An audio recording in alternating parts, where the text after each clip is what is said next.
بسم اللہ الرحمن الرحیم۔ فرمان مصطفیٰ صلی اللہ تعالی علیہ وآلہ وسلم، بروز قیامت لوگوں میں میرے زیادہ قریب تر وہ ہوگا جس نے دنیا میں مجھ پر زیادہ درود پاک پڑھے ہوں گے۔ صلو الحبیب۔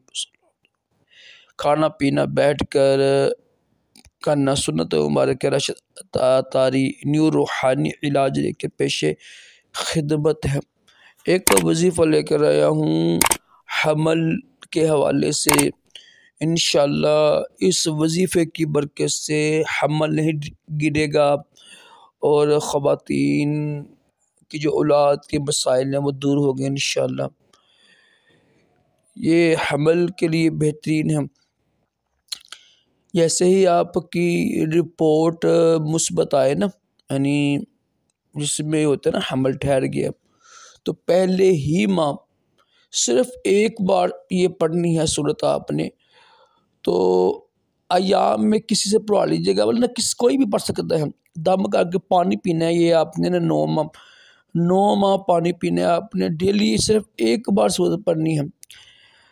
جب آپ پاک ہوں تو آپ خود پڑھ سکتی ہیں، جتنے دن ہوتی ہیں 18 دن، 20 دن، 22 دن، ظاہر ہے مجھے تو نہیں پتہ ہے۔ اللہ اکبر۔ تو جب آپ کے ایام ماہواری آ جائے نا، تو اتنے دن کسی سے بھی دم کرا سکتی ہیں، کہ قرآن پاک پڑھنا نا وہ حرام ہوتا ہے نا عورت کے لیے۔ تو اتنے دن 7 8 10 دن کسی دوسرے سے دم کرا کے پانی پینے ہیں، ڈیلی پانی پینے ہیں۔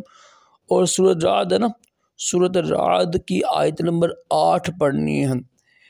الحمدللہ سورۃ رعد رسولی کے لیے، رحم کے تمام مسائل کے لیے، لکوریا کے لیے بہترین ہے، اولاد کے حوالے سے بھی۔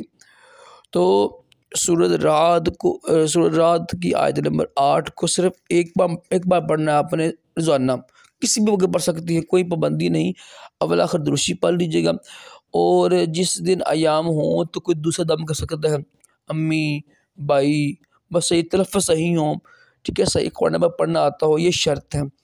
نماز کی پابندی کریں، اچھی خوراک رکھیں، ٹھیک ہے، گناہوں سے بچیں، نیک اعمال کریں، نماز قرآن پاک کی پابندی کریں اور درشی پڑھا کریں۔ انشاءاللہ رحم کی حفاظت ہوگی۔ بہترین وظیفہ ہے، مجرب ہے۔